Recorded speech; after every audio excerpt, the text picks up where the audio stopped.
Again and welcome to TV47 Breakfast, this being the 2nd of June 2026, only a day after that historic event held in Wajir County, Wajir Town, the very first Madaraka Day celebrations in the celebration's 63-year history.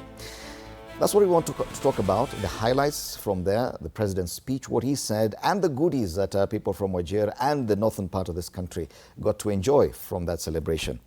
So, with me this morning, a privilege to have Abdullahi Alas, who's a governance commentator and journalist, social protection and public policy expert as well. Karibu sana, Abdullahi. And a lot we could talk about from what happened yesterday. What is your biggest highlight?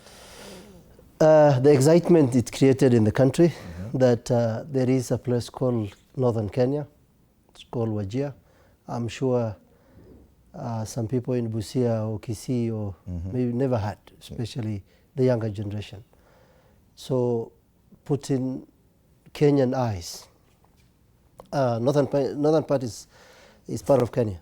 So the event was held in part of Kenya. But even you get the temptation to talk about Wajir like it's not part of Kenya. You know, it used to be, because when we were in school in the 90s, in early 2000s, you'll hear people saying we're going to Kenya.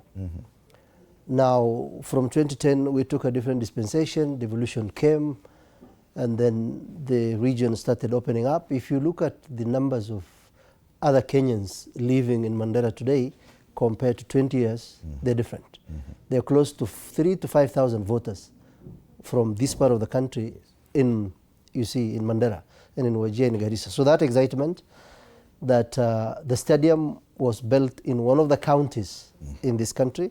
So Wajir is hosting the stadium, but it is a national, a stadium like Nyayo, Kasarani, or Bungoma, or wherever.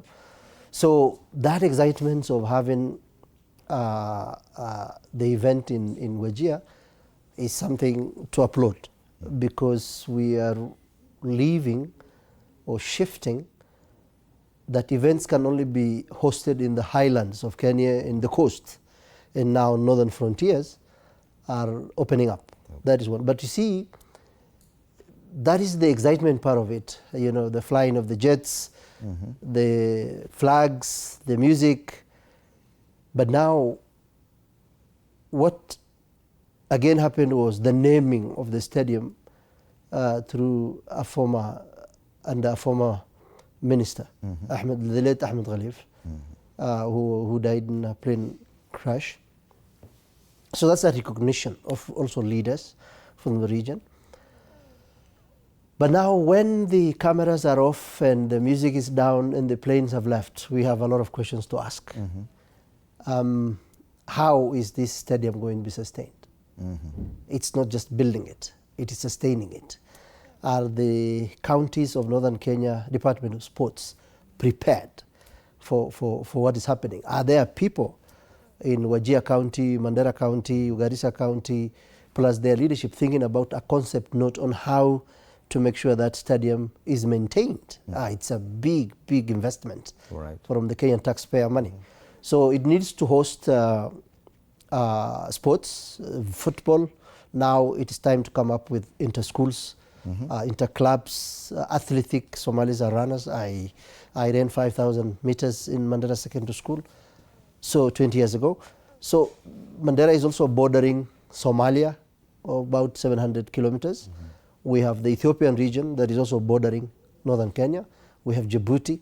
So the region can open up to other nationalities of the Somali origin to give us, I see it as a revenue, an avenue to boost the revenue of Wajir and the revenue of the country. So if that does not come, I'm sure the president of KFA was there.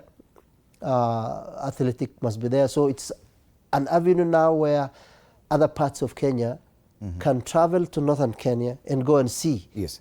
And there's a lot of talk yesterday about how previous administrations have treated the northern frontier. And the president said that for the very first time this is happening. Is that how